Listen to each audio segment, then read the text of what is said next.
안녕하세요. 성경 읽는 시간입니다. 오랜만에 또 오게 되었습니다. 왜? 또 쉬고 싶었습니다. 이렇게 말씀드리려고 했지만 또 이유가 그게 아니라 이제 성경 읽기 한 지도 조금 시간이 지났어요. 이제 중반도 아니고 거의 이제 초반이긴 한데, 그리고 앞으로 갈 길이 더 멀잖아요. 요한계시록까지 가려면 또 되게 험한 많은 길을 걸어가야 하는데, 이제 문득 그런 생각이 들더라고요. 이게 너무 주먹구구식으로 흘러가는 거 아닌가. 인사말도 뭐 막 제가 이해도 못하고 막 이야기를 하는데 뭔 뜻인지도 모르고 막 했던 말 또 하고 그러면서 이제 뭔가 이런 분위기가 어설프고 별로다라는 결론에 도달하게 되었습니다. 그래서 대본이 생겼습니다. 뭐 거창하게 쫙 이렇게 막 몇 장 이렇게 된 게 아니고요. 인사말이라도 네. 시작과 마무리 인사말이라도 좀 이게 좀 정돈된 깔끔하게 좀 전달해 드리자, 이런 마음으로 생기게 되었고요. 그러면서 이제 성경도 현대인의 성경이 아니라 이제 새번역 성경으로 다시 돌아오게 되었습니다. 다른 막 그런 큰 뜻이 있는 건 아니고요. 제가 이제 워낙 좀 부족하다 보니까 이해력이 딸려서 현대인의 성경으로 바꿨는데, 이 가끔 오타가 있는 것 같더라고요. 제가 봐도 이 문맥상 안 맞는데 이런 게 조금씩 발견이 됐어요. 그래서 제가 모르는 상황에서 또 잘못 전달해 드리면 이게 상황이 또 안 좋아질 수 있어서, 그러면 이제 전달만큼은 새번역 성경으로 하되, 내가 또 이해가 안 되는 부분이 있으면 또 이제 한 번 더 현대인의 성경이든 쉬운 성경이든 어쨌든 읽어보고 전달을 해 드리자, 이런 마음가짐으로 앞으로는 계속 끝까지 중간에 멈추거나 바꾸지 않겠습니다. 이제 너무 이게 자주 바꾸면 또 신뢰성이 떨어지잖아요. 앞으로는 계속 새번역 성경으로 우리 달려보도록 하겠습니다. 여러분들 좀 이해해 주시기 바랍니다.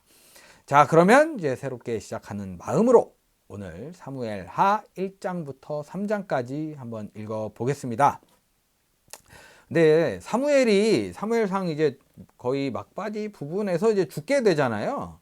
그래서 이게 왜 사무엘하지? 라는 궁금증이 저는 살짝 있어요. 이 사무엘하라고 제목이 되어 있는 이유가 나오지 않을까 하는 궁금증을 가지고 이제 사무엘하 1장부터 달려보도록 하겠습니다.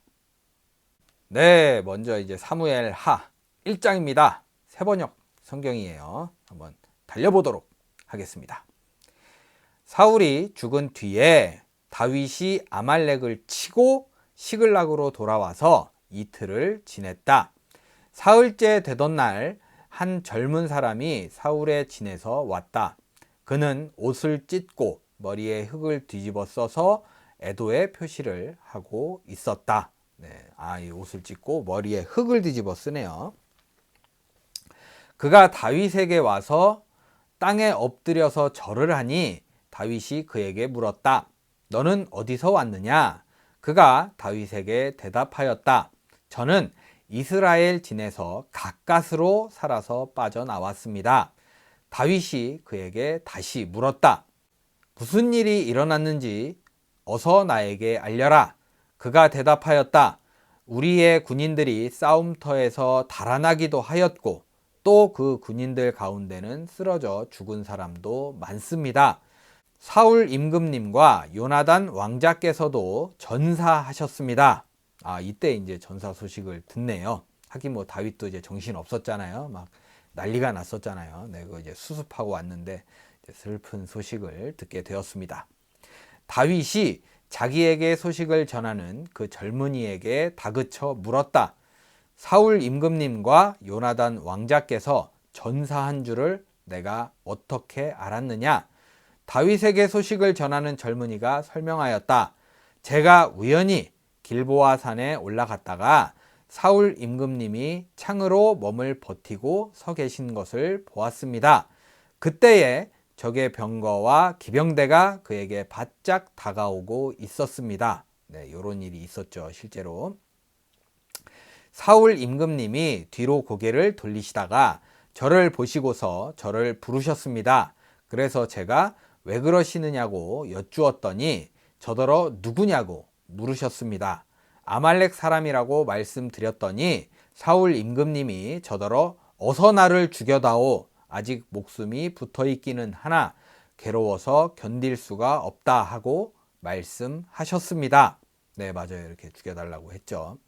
제가 보기에도 일어나서 사실 것 같지 않아서 다가가서 명령하신 대로 하였습니다. 그런 다음에 저는 머리에 쓰고 계신 왕관을 벗기고 팔에 끼고 계신 팔찌를 빼어서 이렇게 가져왔습니다. 이렇게 안 됐는데, 그죠? 사울은 자기 칼에 스스로 엎드려서 죽었고, 맞아요. 그 청년도 옆에서 같이 죽었거든요. 제가 알기로는. 제가 틀렸나요? 지금 거짓말하고 있는데, 맞죠? 무슨 이유에서인지 모르겠지만 이 청년이 지금 거짓말을 하고 있어요. 그러자 다윗이 슬픔을 억누르지 못하여 자기 옷을 잡아 찢었고 그와 같이 있던 사람들도 모두 그렇게 하였다. 그리고 그들은 사울과 그의 아들 요나단과 주님의 백성 이스라엘 가문이 칼에 맞아 쓰러진 것을 슬퍼하면서 해가 질 때까지 울며 금식하였다. 다윗이 자기에게 소식을 전하여 준 젊은이에게 너는 어디 사람이냐 하고 물으니 저는 이스라엘 땅에 거주하는 아말렉 사람 곧 외국인의 아들입니다 하고 그가 대답하였다. 이스라엘하고 아말렉하고 사이가 그렇게 썩 좋은 건 아니었잖아요. 그죠? 다윗이 그에게 호통을 쳤다. 내가 어떻게 감히 겁도 없이 손을 들어서 주님께서 기름을 부어 세우신 분을 살해하였느냐? 그리고 다윗이 부하 가운데서 한 사람을 불러서 가까이 가서 그를 쳐 죽여라 하고 명령하였다. 명령을 받은 그 사람이 그를 칼로 치니 그가 죽었다. 그때에 다윗이 죽어가는 그를 두고 이렇게 말하였다. 내가 죽는 것은 너의 탓이다. 내가 너의 입으로 주님께서 기름을 부어서 세우신 분을 제가 죽였습니다 하고 너의 죄를 시인하였다. 얘는 근데 어이없는 게 거짓말을 한 거잖아요. 어떻게 보면 실제로 사울의 죽음과 전혀 상관없는 이야기를 했고 결국 죽음으로 끝났는데 그 이유를 도대체 모르겠네요. 다윗이 사울과 그의 아들 요나단의 죽음을 슬퍼하여 조가를 지어서 부르고 그것을 활노래라 하여 유다 사람들에게 가르치라고 명령하였다. 야살의 책에 기록되어 있는 그 조가는 다음과 같다. 이스라엘아, 우리의 지도자들이 산 위에서 죽었다. 가장 용감한 우리의 군인들이 언덕에서 쓰러졌다. 이 소식이 가드에 전해지지 않게 하여라. 이 소식이 아스글론의 모든 거리에도 전해지지 않게 하여라. 블레셋 사람의 딸들이 듣고서 기뻐할라. 저 할례받지 못한 자들의 딸들이 환호성을 올릴라. 길보아의 산들아, 너희 위에는 이제부터 이슬이 내리지 아니하고 비도 내리지 아니할 것이다. 밭에서는 재물에 쓸 곡식도 거둘 수도 없을 것이다. 길보아의 산에서 용사들의 방패가 치욕을 당하였고 사울의 방패가 녹슨 채로 버려졌기 때문이다. 원수들을 치고 적들을 무찌를 때에 요나단의 활이 빗나간 일이 없고 사울의 칼이 허공을 친 적이 없다. 사울과 요나단은 살아있을 때에도 그렇게 서로 사랑하며 다정하더니 죽을 때에도 서로 떨어지지 않았구나.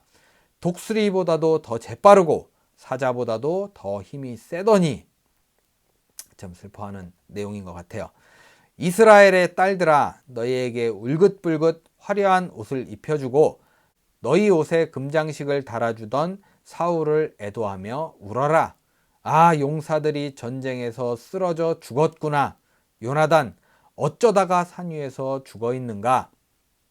나의 영 요나단, 형 생각에 나의 마음이 아프오. 형이 나를 그렇게도 아껴주더니 나를 끔찍이 아껴주던 형의 사랑은 여인의 사랑보다도 더 진한 것이었소. 남자들의 우정이 좀 요 정도입니다. 네. 어쩌다가 두 용사가 엎드려졌으며 무기들이 버려져서 쓸모없이 되었는가. 네. 되게 1장부터 좀 슬픈 소식이 전해지고 있네요. 네, 이렇게 1장이 마무리되었습니다. 네, 다윗이 이제 시를 잘 썼다고 그러잖아요. 그래서 이제 시편이 생긴 걸로 저는 이제 들어서 알고 있습니다. 참 멋있게 시를 잘 쓰는 것 같아요. 계속해서 우리 사무엘하 2장입니다. 이런 일이 일어난 뒤에 다윗이 주님께 제가 유다에 있는 성읍으로 올라가도 됩니까? 하고 여쭈었다.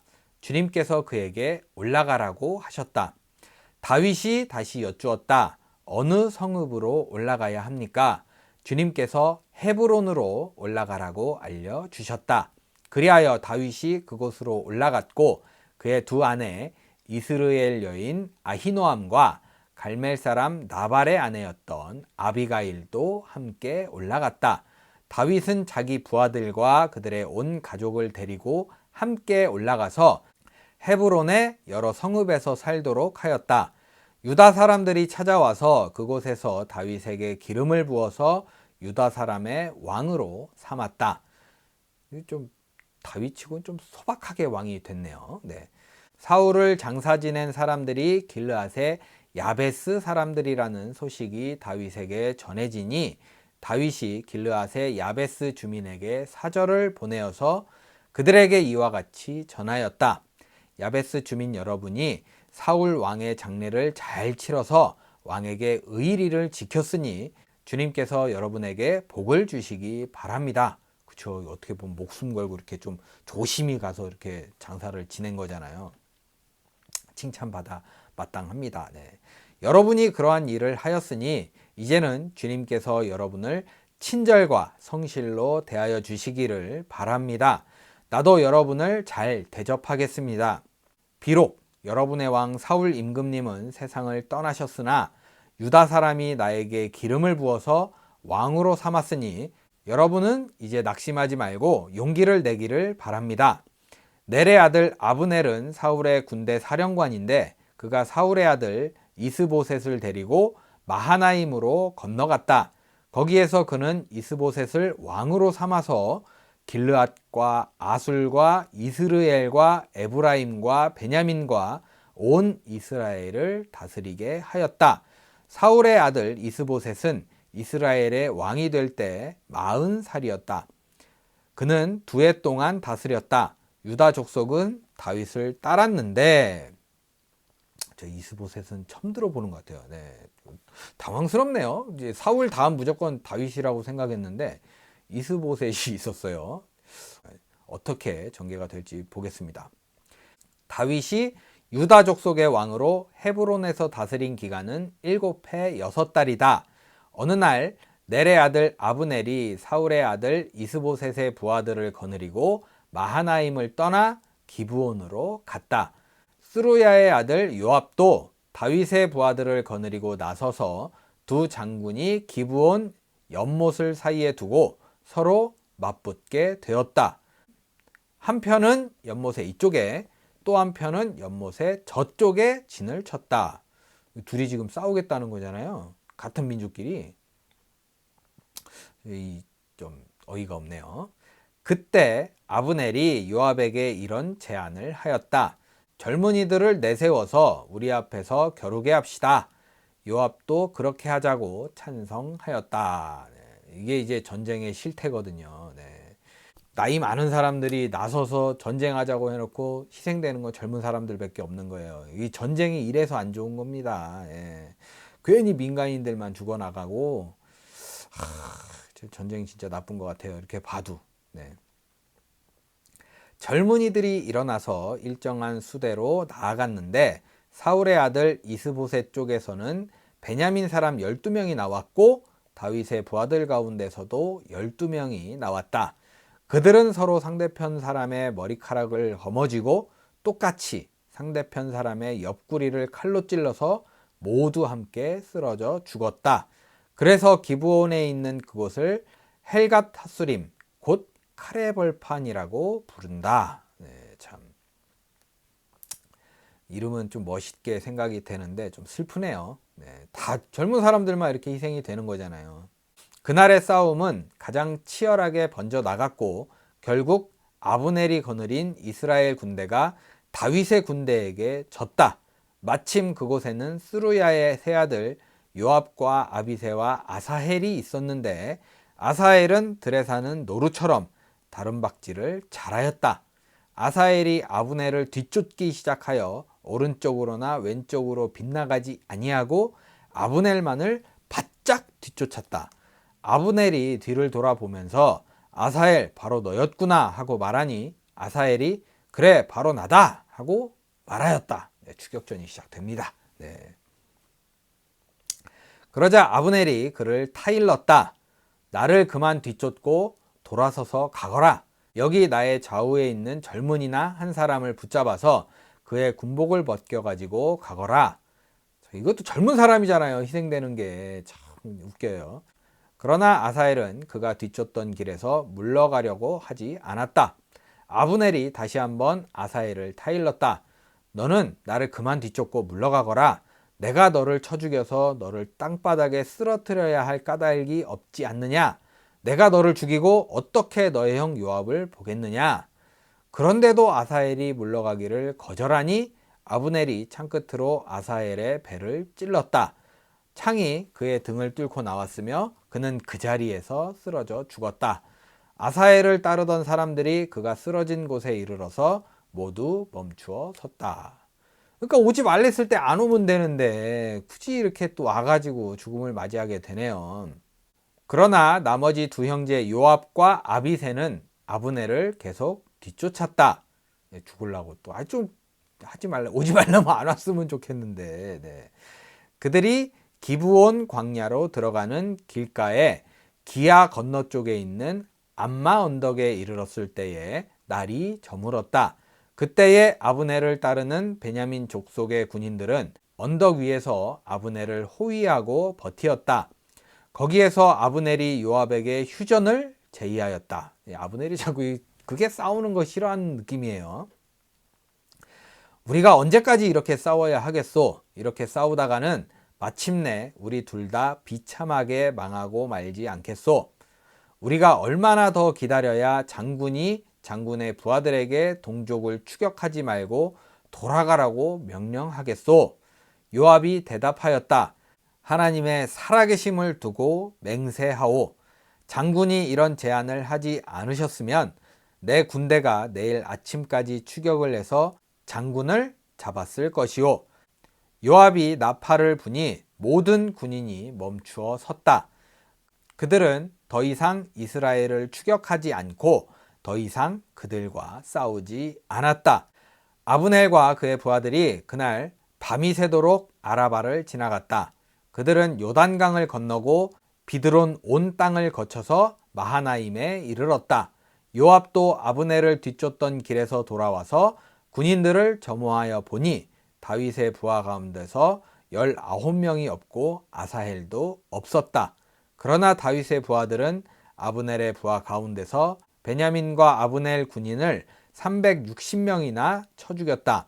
요압과 그 부하들은 아사헬의 주검을 메어다가 그의 아버지가 묻혀있는 베들레헴 무덤에 장사하였다. 그리고 그들이 밤이 새도록 걸어서 헤브론에 이르렀을 때에 아침해가 떠올랐다. 전쟁의 참 모습이죠. 이게 젊은 사람들만 죽어나가는 거예요. 뭐래도 참 안타깝습니다. 이렇게 이제 2장이 마무리되었습니다. 끝으로 사무엘 하 3장입니다. 과연 해가 떠올랐는데 좀 평화가 오지 않을까라는 생각을 하면서 읽어보도록 하겠습니다. 사울 집안과 다윗 집안 사이에 전쟁이 오래 계속되었다. 참 해는 떠오르지 않은 것 같습니다. 그러나 다윗 집안은 점점 더 강해지고 사울 집안은 점점 더 약해졌다. 다윗이 헤브론에서 낳은 아들은 다음과 같다.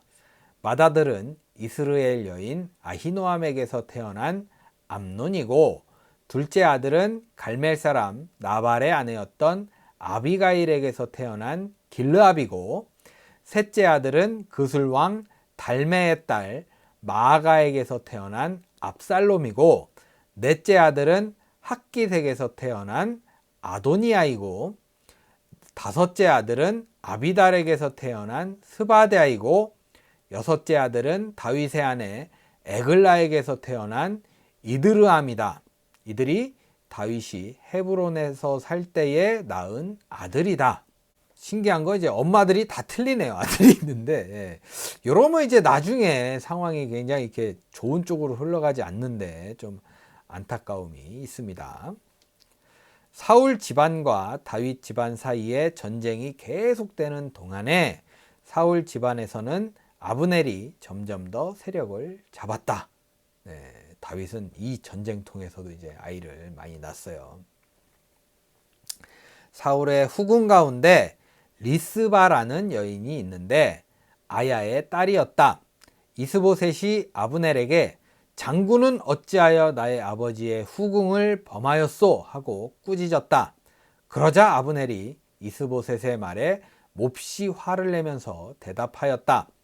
임금께서는 내가 유다의 빌부터 살아가는 개로밖에 보이지 않습니까? 나는 오늘날까지 임금의 아버지 사울 집안과 그의 형제들과 친구들에게 충성을 다하였고 임금님을 다윗의 손에 넘겨주지도 않았습니다. 그런데도 임금님께서 오늘 이 여자의 그릇된 행실을 두고 나에게 누명을 씌우려는 것입니까? 누명이면 굉장히 억울하고 열받는 일이죠. 어떻게 보면은 자기를 왕으로 만든 사람이 아브넬인데, 그죠? 주님께서는 이미 다윗에게 약속하신 것이 있습니다. 이제 저는 다윗 편을 들어서 하나님의 뜻대로 하겠습니다. 그렇게 하지 않는다면 하나님이 이 아브넬에게 벌을 내리시고 또 내리셔도 좋습니다. 하나님은 이 나라를 사울과 그의 자손에게서 빼앗아 다윗에게 주실 것입니다. 하나님이 다윗을 이스라엘과 유다의 왕으로 삼으셔서 북쪽 단에서부터 남쪽 브엘세바에 이르기까지 다스리게 하실 것입니다. 이 정도면 이제 뭐 거의 등을 돌린 거죠. 이제 난리 났습니다. 이스보셋은 이제 큰일 났어요. 어떻게 대처를 할지 보겠습니다. 이 말을 듣고 이스보셋은 아브넬이 두려워서 그에게 다시는 말 한마디도 하지 못하였다. 이럴 거 왜 괜히 시비 걸어가지고 일을 크게 만드는지 모르겠어요. 아브넬은 다윗에게 사람을 보내어서 이렇게 전하였다. 이 나라가 누구의 것입니까? 그러니 임금님이 저와 언약만 세우시면 내가 임금님의 편이 되어서 온 이스라엘이 임금님에게 돌아가도록 하겠습니다. 다윗이 대답하였다. 좋소. 내가 장군과 언약을 세우겠소. 그런데 나는 장군에게 한 가지만 요구하겠소. 그대는 나를 만나러 올 때에 사울의 딸 미갈을 데리고 오시오. 그렇지 않으면 내 얼굴을 볼 생각을 하지 마시오.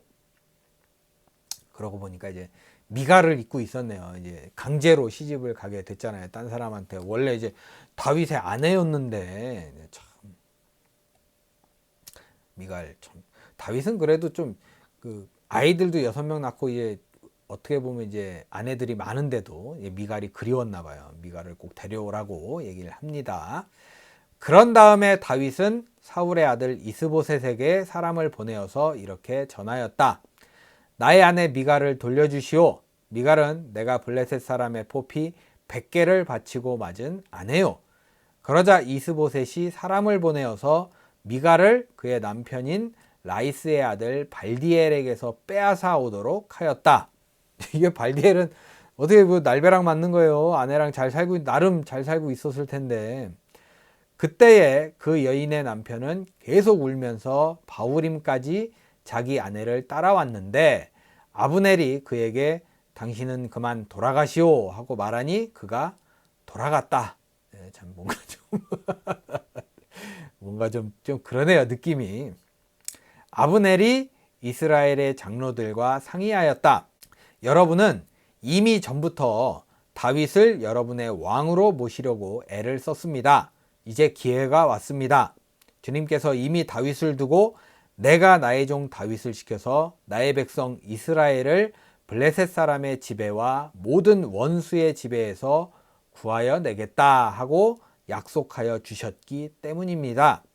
아브넬은 베냐민 사람들과도 상의한 뒤에 이스라엘과 베냐민 사람 전체가 한데 모은 뜻을 다윗에게 전하려고 헤브론으로 떠났다. 아브넬이 부하 20명을 거느리고 헤브론에 이르러서 다윗을 찾아가니 다윗이 아브넬과 그를 따라온 사람들에게 잔치를 베풀었다. 잔치가 끝나자 아브넬이 다윗에게 말하였다. 이제 그만 일어나 가서 온 이스라엘을 높으신 임금님 앞에 모아놓고서 임금님과 언약을 세우게 하겠습니다. 그러면 임금님이 원하시는 어느 곳에서나 원하시는 대로 왕이 되셔서 다스릴 수 있습니다. 다윗이 아브넬을 떠나 보내니 그가 평안히 떠나갔다. 그때에 다윗의 부하들이 요압을 따라 습격하러 나갔다가 많은 노량물을 가지고 돌아왔다.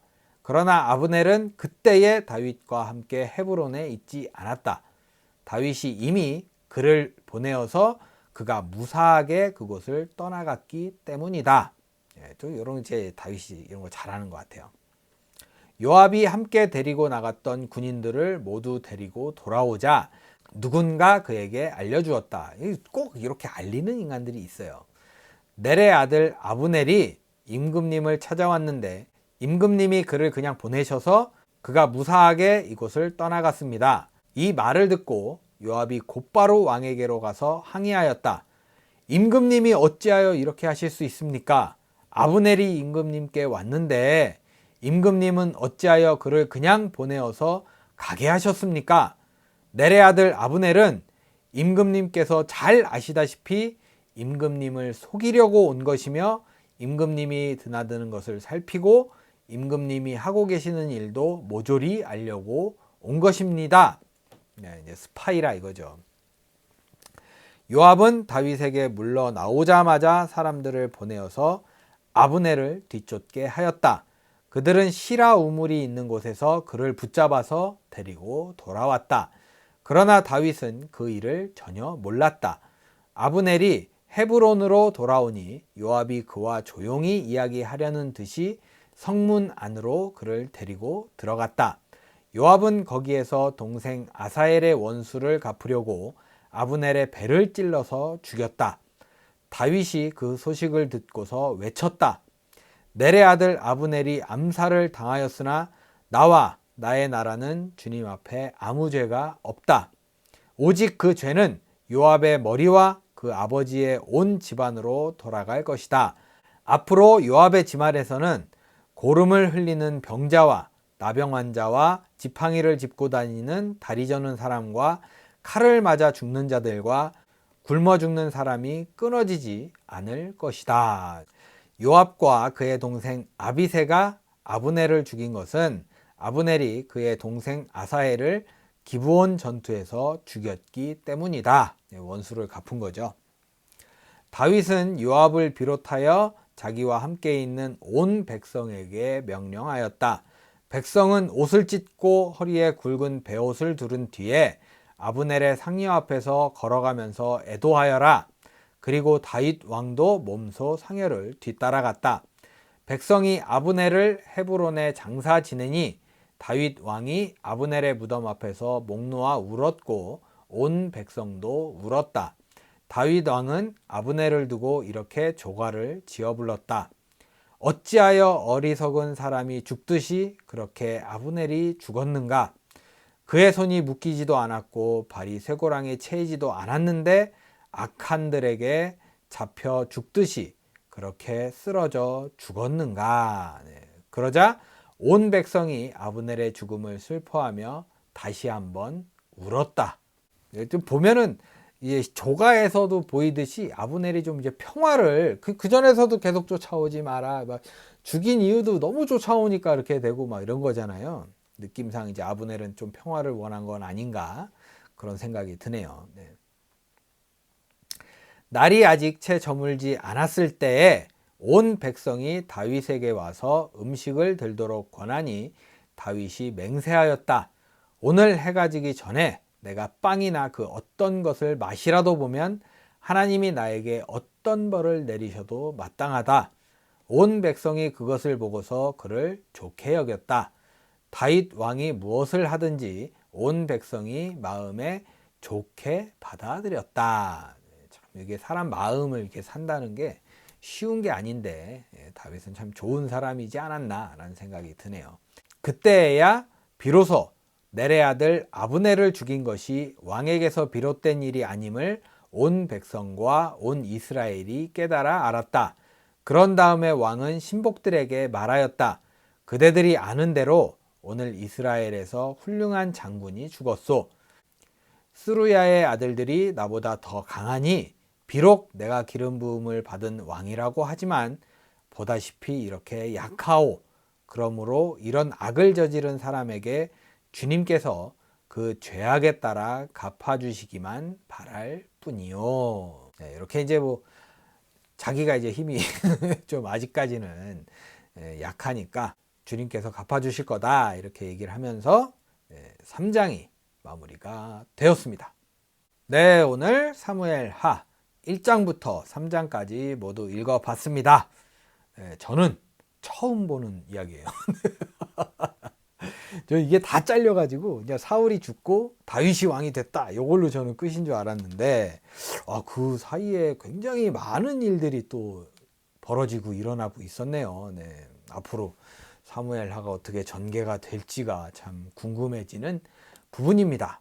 그리고 저는 이제 특히 오늘 그 아말렉 청년 있잖아요. 거짓말했다가 죽게 된 청년 되게 이해가 안 됐거든요. 쟤는 왜 쓸데없는 거짓말을 해갖고 저러지? 라고 생각을 했는데 곰곰이 또 생각을 해보니까 이제 사울이 어떻게 보면 다윗의 원수잖아요. 그래서 그거 같아요. 내가 사울을 죽였습니다 하고 가면 다윗이 자 잘했다. 와 너 진짜 잘했다. 이렇게 칭찬받을 줄 알고 그러고 간 거 아닌가. 그런 생각이 들더라고요. 이렇게 좀 아부하고 아첨하고 해서 이제 한 자리 꿰차려고 그러다 이제 죽게 된 거잖아요. 네. 상을 받을 줄 알았지만 죽임을 당한 참 어이없는 죽음을 당했는데 여러분들도 다 아실지 모르겠지만 다윈상이라고 있어요. 다윈상. 이게 뭐냐면 전 세계에서 제일 황당한 죽음, 어이없는 죽음, 아니면 이런 황당한 사건으로 인해서 유전자를 후대에 남기는 일이 불가능해진 사람들을 뽑아서 주는 상이 다윈상이거든요. 제가 봤을 때 이 청년은 다윈상을 받을 것 같아요. 어떻게든 아부해보려고 아첨해보려고 그러다 죽은 거잖아요. 주변에도 이런 사람 있거든요. 과장님 부장님 이러면서 앞에 가서 막 보면 되게 꼴보기 싫잖아요. 보기 싫고 막 짜증나고 뭐 저런 인간이 다 있지라고 생각을 해요. 그리고 그 과장님 부장님 입장에서도 자기한테 아첨하고 아부하는 사람들 되게 좀 싫어하더라고요. 대부분이 싫어해요. 좋아하는 사람 별로 없습니다. 진짜로 보면 이렇게 막 싸바싸바라 그러잖아요. 이거 하는 사람보다 실질적으로 냉정하게 일 잘하는 사람 좋아해요. 저도 그렇고 여러분도 아마 그렇게 생각할 거예요. 일 잘해주고 좀 멋있게 이렇게 사는 사람들이 좋지 좀 찌질해 보여요. 이런 좀 찌질한 거는 좀 저희들한테 좀 배제가 됐으면 하는 바람이 있습니다. 여러분 오늘도 복된 하루 보내시고요. 아무래도 이제 남들한테 잘 보이기보다는 나한테 좀 멋있는 그런 거 있잖아요. 그 남자들은 샤워하고 거울 딱 보면 멋있는데 막 이렇게 생각을 한다고 하는데 저도 이제 가끔 보면 좀 오늘 좀 괜찮은데 라고 생각할 때가 있거든요. 오늘만큼은 좀 나 자신한테 좀 멋있는 내가 봐도 오늘 내가 봐도 좀 멋있었어 하는 그런 하루를 보내시면 어떨까 하는 바람이 있습니다. 오늘 재밌고 신나고 즐겁고 그리고 좀 멋진 하루 보내시고 저는 내일 사무엘하 4장부터 6장을 들고 찾아오도록 하겠습니다. 오늘도 함께 해주셔서 감사합니다.